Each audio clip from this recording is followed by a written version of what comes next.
Oh, there are so many phrases I would like to banish in 2017. So the one you just referred to was special snowflake, which I think that probably should have been banished in about 2015.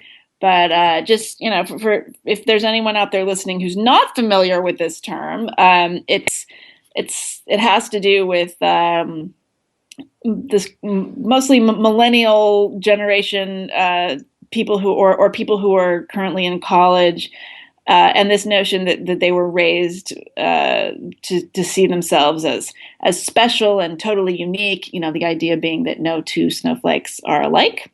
And so, this is the sort of criticism that gets lobbed at college students when they make demands on their administrations about, not wanting to have campus speakers that make them uncomfortable, or not wanting to study certain texts that have difficult scenes or material, this sort of thing. So whenever there is an example, basically, of a young person um, acting demanding or spoiled, or just even just like a young person, uh, older people will accuse them of being special snowflakes, and it really is just a very boring a very boring term at this point. It doesn't mean anything. I feel like everyone gets accused of being a special snowflake, if you do the slightest narcissistic thing.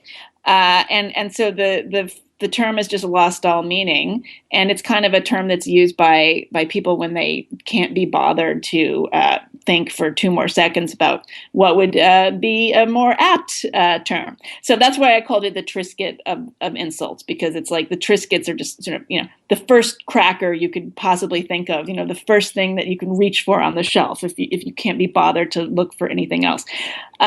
So in terms of other terms that I would like to see banished, the word badass drives me crazy. That would be badass, one word, BADASS. This is something that is used on the internet a lot, especially with women writing about feminism and women's issues, and sort of young women taking charge of their lives. They will often call themselves and each other a badass, like, you're really standing up to the patriarchy every day. But unfortunately, it seems to me that all that's required to be a badass is just sort of getting out of bed and brushing your teeth, and you know getting dressed and going to work, and fighting toxic oppression every step of the way. So it doesn't matter if you are a person, sitting in a Greenpeace raft, staring down the nose of a whaling harpoon in the middle of the sea. That person is apparently as much of a badass as the young woman who gets up and puts on lipstick and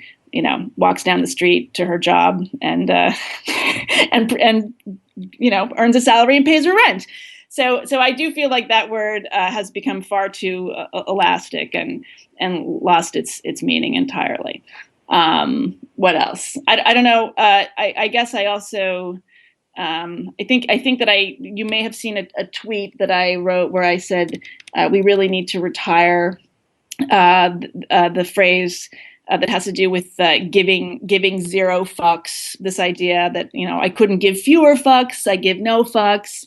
No fucks are given. Whatever sort of grammatical, constructive variation we have on this concept has been completely overdone. And in fact, the whole word fuck is completely overused. And anyone who knows me knows I'm on a huge mission to reduce usage of that word in the media by at least 80%. So I cringe even having to say it here for the purpose of making my point. But I think that we could get a little more creative with our ways of expressing this idea.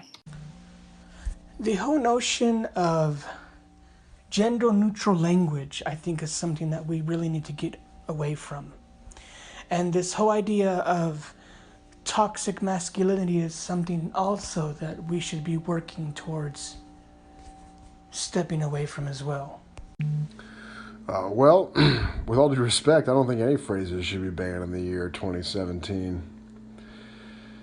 To control language is to stifle the essence of human intellect. And sure, certain phrases or groupings of words or certain connotations may make you feel uncomfortable, but you also have a choice as to how to react.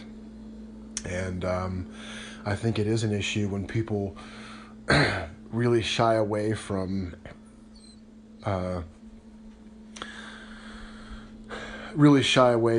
exploring things that make them uncomfortable, because how do you ever evolve? How do you ever grow?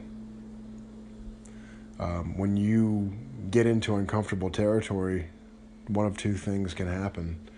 You can find that you actually have a change in heart, a change in perspective, or you find that you have an even stronger platform as to why your previous perspective is still valid. So, I don't know. I mean, I know this is just like a creative discussion and we're talking about like what phrases like you don't like and stuff like that, but I don't know. Banning phrases seems a little fascist to me. In response to Blue Orb, I agree that phrases and words shouldn't be omitted. But how do we respond to the movement that is existing within the colleges and universities around the United States that are working to make gender-neutral language be the way by which we identify others and I think even potentially ourselves for the sake of not offending someone or causing any perceived harm? Because to me, that I think is the controlling aspect that is existing within college and universities under the banner of tolerance, acceptance, and overall inclusiveness. I don't think any fucking words should be banished from 2017.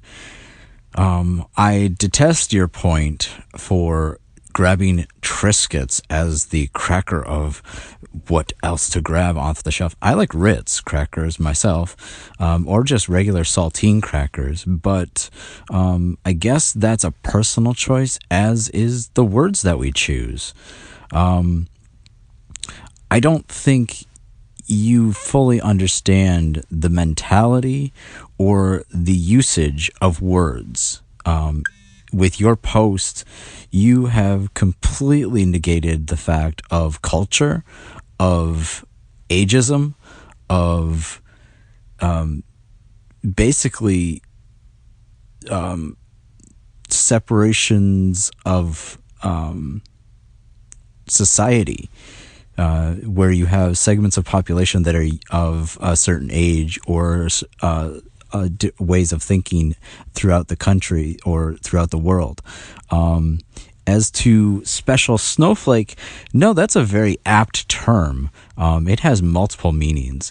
While it could mean that everyone is special and everyone is unique like a snowflake, it also means that if you can't stand the heat, you melt like a snowflake, and they just melt under pressure. So no, I don't think any words should be banished from 2017 or any year. Words are primal to dispersing of ideas and dissemination of cultural references. I recommend to you that you read a book from 2010 called Veracity by Laura Bynum. It's a wonderful book of a dystopian universe set in 2045 where words are banished by implementation of a device in your neck that will explode if you speak said words on the red list. I think you'll find this book highly entertaining and a look at a world that you might enjoy with this attitude that you have here.